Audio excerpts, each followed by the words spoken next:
সাম্প্রতিক সময়ে বাংলাদেশ ভারত সীমান্তে বেশ কিছু উত্তেজনাকর বিষয় লক্ষ্য করা গেছে। আমরা বিভিন্ন মিডিয়াতে দেখেছি বিএসএফ এবং বিজিবির মধ্যকার কিছু বাকবিতণ্ডা মিডিয়াগুলোতে এসেছে। এর মূল কারণ হচ্ছে ভারত মূলত বাংলাদেশে পুশিন করার অপতৎপরতা চালাচ্ছে।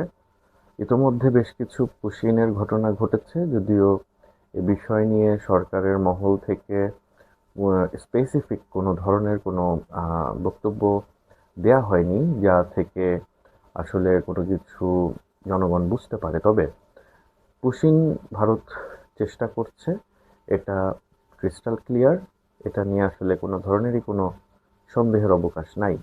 কিন্তু প্রথমত আমরা যদি একটু বোঝার চেষ্টা করি যে ভারত কেন আসলে বাংলাদেশে হঠাৎ করে পুশিনের চেষ্টা চালাচ্ছে।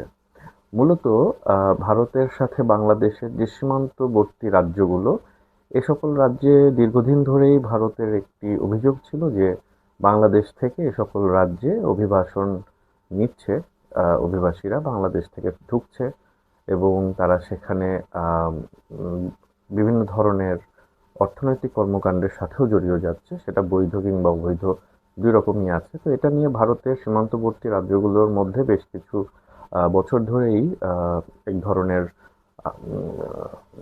একটি অবস্থান রয়েছে। তবে সাম্প্রতিক সময়ে পুশিনের যে চেষ্টাগুলো আমরা লক্ষ্য করছি ভারতের কাছ থেকে, এর মূল কারণ হচ্ছে মূলত রাজনৈতিক। বাংলাদেশের আহ, ক্ষেত্রে আহ, এবং পাকিস্তানের ক্ষেত্রে ভারতের অভ্যন্তরীণ রাজনীতিটা ঠিক এভাবেই চলে। যখন যে ক্ষমতায় থাকে সে আসলে অভিবাসীদের দেশ থেকে বের করে দেওয়ার যেই প্রক্রিয়াটা, সেই প্রক্রিয়াটাকে সে হচ্ছে রাজনৈতিক হাতিয়ার হিসেবে গ্রহণ করে এবং এটাকে তার জনপ্রিয়তা বাড়ানোর কাজে সে ব্যবহার করে। ঠিক তেমনিভাবেই বাংলাদেশ সীমান্তে আসলে ভারত পুশিং করার চেষ্টা করছে অভিবাসীদেরকে, বিশেষ করে মুসলিম অভিবাসীদেরকে। আহ, এবং এই ক্ষেত্রে আরো যে বিষয়গুলো রয়েছে সেটা হচ্ছে ভারতের অভ্যন্তরীণ যে অর্থনৈতিক অবস্থা, সেটা আসলে খুব যে একটি ভালো অবস্থায় আছে এই মুহূর্তে সেটা বলার সুযোগ নাই। সেটিও একটি বড় কারণ। আর ৩ নাম্বার যেটি কারণ হচ্ছে মূলত সেটা হচ্ছে বাংলাদেশকে একটু চাপে রাখা। এখন এই যে ঘটনাগুলো ভারত ঘটাচ্ছে, পুশিনের চেষ্টা চালাচ্ছে, এক্ষেত্রে আসলে বাংলাদেশের সাথে ভারতের বর্তমান অবস্থাটা কি? আমরা যদি একটু পিছনে ফিরে তাকাই, আমরা দেখতে পাবো যে ৫ই আগস্টের পর থেকে ভারত বাংলাদেশের সম্পর্কটা আসলে আগের মতো উষ্ণ নেই, যেটা বিগত আমলে গভর্নমেন্টের আমলে ছিল। তবে যেটা হয়েছে যে ৫ই আগস্টের পর থেকে ভারতের সাথে সম্পর্কটা আমার কেন যেন মনে হয় যে একটু ডেভেলপ করেছে আগের চেয়ে। আগে যে উষ্ণতাটা ছিল সেটা তো নেই, তবে ৫ই আগস্টের পর যে শীতলতম অবস্থায় চলে গিয়েছিল একেবারেই বলতে গেলে, সেখান থেকে আবার কিছুটা উন্নতি করেছে। এটা দরকার। প্রতিবেশী রাষ্ট্রের সাথে কখনোই আসলে বৈরিতা রাখাটা খুব বেশি যে লাভজনক ব্যাপারটা এমন না। প্রতিবেশী রাষ্ট্রগুলোর সাথে আসলে ন্যায্যতার ভিত্তিতে চলতে হয়। ন্যায্যতা বলতে যে সকলেই সমান অধিকার এবং সমান সমান সুযোগ সুবিধা, উইন উইন সিচুয়েশনেই সবাই চলবে। এক্ষেত্রে কারো আসলে কারো কাছে ছোট হয়ে থাকার বা কারো ক্ষতি হওয়ার, কারো লাভ হওয়ার আসলে সেরকম কোনো সুযোগ থাকে না।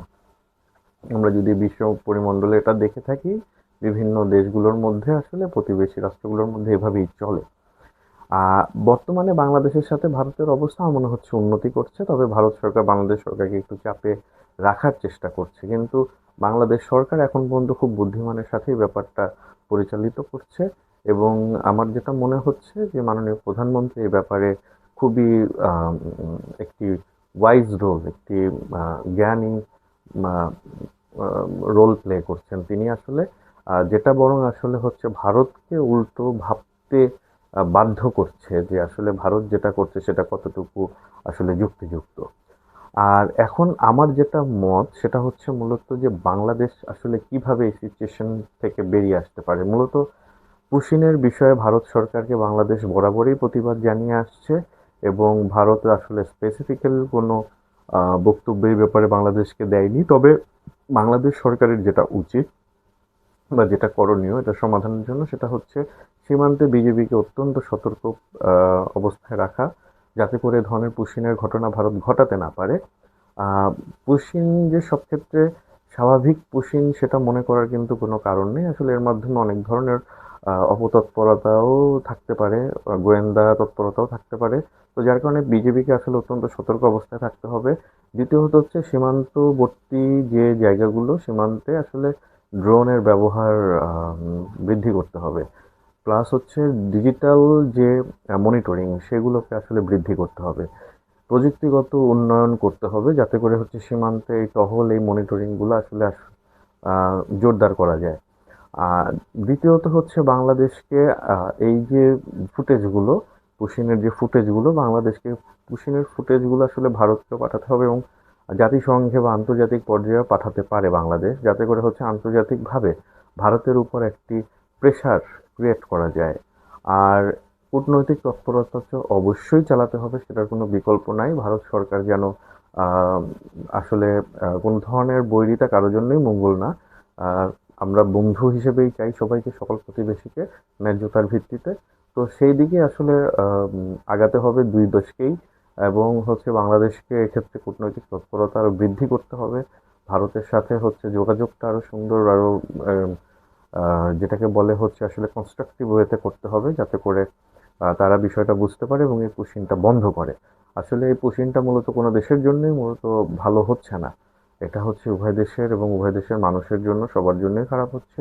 তো বাংলাদেশ সরকারের আসলে কূটনৈতিক তৎপরতা বৃদ্ধি, আন্তর্জাতিক যোগাযোগ বৃদ্ধি এবং আন্তর্জাতিক পরিমণ্ডলে এই পুশিনের ঘটনাগুলো, এগুলোকে তুলে ধরা উচিত। ভারতের প্রতি যেন একটা আন্তর্জাতিক চাপ তৈরি হয়, এবং পাশাপাশি হচ্ছে গভর্নমেন্ট টু গভর্নমেন্ট কানেকশনটা বাড়াতে হবে, এবং বিজিবির টহল সীমান্তে, প্লাস প্রযুক্তি, ড্রোন এগুলোর ব্যবহার সীমান্তে বাড়াতে হবে, মনিটরিং বাড়াতে হবে ডিজিটাল, যাতে করে হচ্ছে এ ধরনের আর কোনো পুশিনের ঘটনা না ঘটে। আমাদের ভুলে গেলে চলবে না, আমাদের বাংলাদেশে এমনিতেই 20 কোটি মানুষের দেশ। এর মধ্যে রোহিঙ্গাদের আশ্রয় দিয়ে আমাদের এক ধরনের ভালো একটি চাপ পড়ে যায়। তার মধ্যে হচ্ছে এ ধরনের পুশিনের ঘটনা আমাদেরকে আরোই বিড়ম্বনার মধ্যে ফেলতে পারে। তো বাংলাদেশ সরকারকে এই বিষয়গুলোতে সচেতন থাকতে হবে, এবং হচ্ছে যে সমাধান নিয়ে আসলে কনস্ট্রাকটিভ ওয়েতে ভাবতে হবে। আপনাদের সকলকে ধন্যবাদ জানাচ্ছি আমার ভিডিওটি দেখার জন্য। আপনারা সবাই ভালো থাকবেন, সুস্থ থাকবেন। খোদা হাফেজ।